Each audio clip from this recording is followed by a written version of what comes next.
कैसे जाने कि हम उपासना के फल को प्राप्त कर लिए? लक्षण है उसके। किसी भी साधन से चले जब ये लक्षण आ जाए तो जान लेना कि साधना परिपक्व हो गई, साधना पक गई, अर्थात वो सिद्धावस्था को प्राप्त हो रहा है। क्या लक्षण?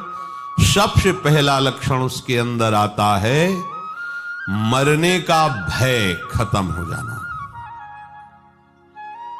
जीने की इच्छा बनी रहना। पहला है मरने का भय खत्म हो जाना, चाहे वो कर्मयोगी हो, ज्ञान योगी हो, भक्ति योगी हो, या किसी भी अष्टांग योगी हो, किसी भी मार्ग का पथिक हो, उसकी जब सिद्धावस्था आती है तो सबसे पहला लक्षण प्रकट होता है निर्भय। सब भयों से भी बड़ा भय है मृत्यु का भय। उस उपासक के हृदय में किंचन मात्र भी मृत्यु का भय नहीं रह जाता। ये देखो अंदर से मरने का नाम सुनकर के भय लगता है कि नहीं लगता? अगर लगता है तो अभी साधना पथ पे हो, अभी लक्ष्य पे नहीं पहुंचे। लक्ष्य में पहुंचने पर मृत्यु का भय ही नहीं है, किसी भी तरह से उसे कष्ट नहीं। कैसे?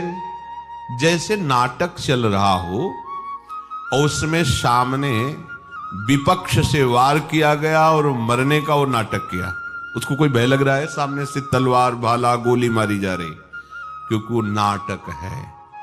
उसको पता है मुझे ठीक ऐसा ही रोल निर्वाह करना जिससे दर्शक देख करके वाह कर रहे हैं। बिल्कुल उसमें वो जान करके नाटक करता है, वो जान करके ऐसी उपस्थित सीन करता है कि सामने वाला प्रभावित हो जाए।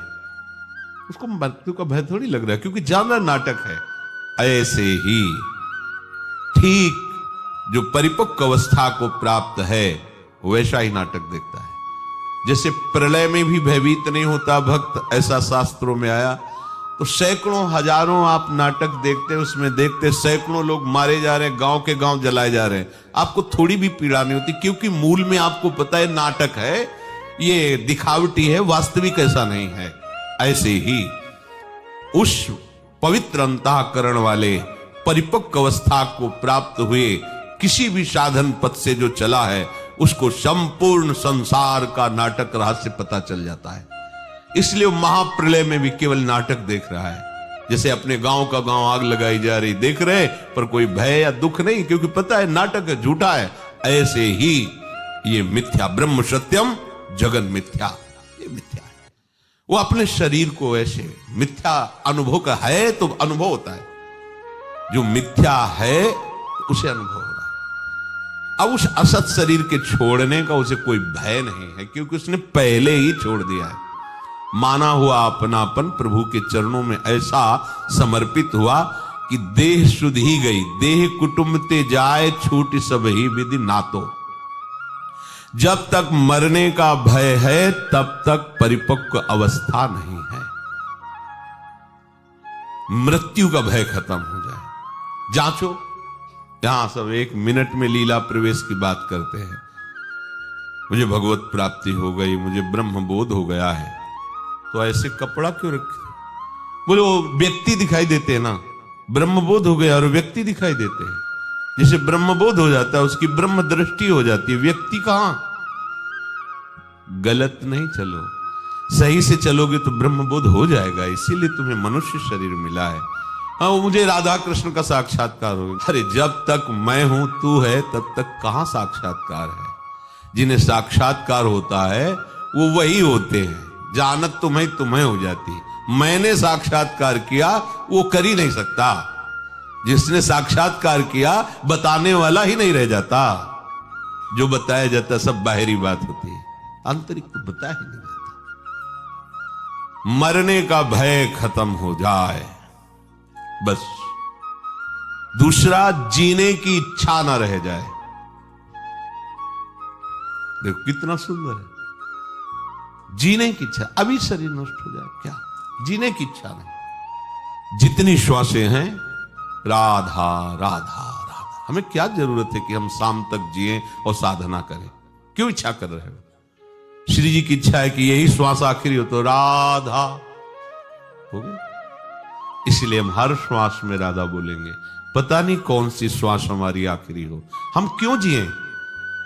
अगर जीने की इच्छा है तो शरीर राग है, शरीर राग है तो भोग का सुख भाव है, भोगों का सुख भाव है तो संग्रह बुद्धि है, संग्रह बुद्धि तो जिसको हमने संग्रह किया, जिसे अपना माना वो छूट जाएगा, इस बात का भय है। इसलिए मृत्यु से भय लगता है और जीने की इच्छा रहती है।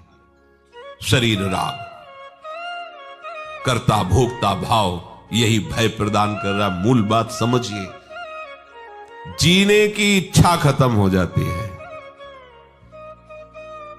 जब तक जीने की इच्छा है तब तक अज्ञान है, मरने का भय है तो अज्ञान है। कुछ भी पाने की इच्छा, तीसरा, पहला मरने का भय, दूसरा जीने की इच्छा और तीसरा कुछ भी पाने की इच्छा। कुछ पाने की इच्छा नहीं, जा ही न चाहिए कबहू कछु। तो कह दे कि प्रभु की पाने की इच्छा। तुम यहां सिद्ध के लक्षण बता रहे, साधक के नहीं।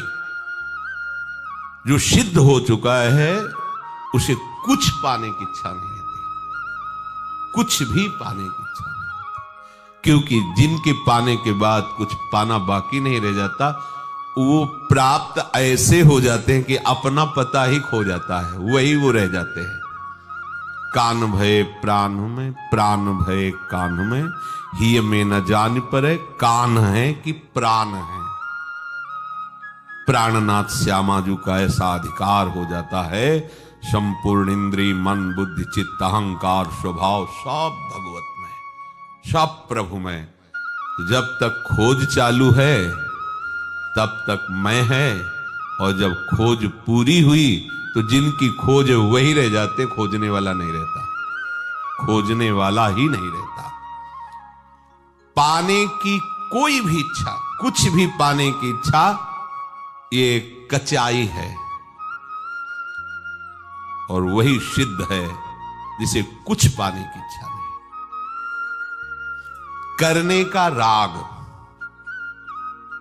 ये करना है, जब तक ये है तब तक वो परिपक्व अवस्था को प्राप्त नहीं है।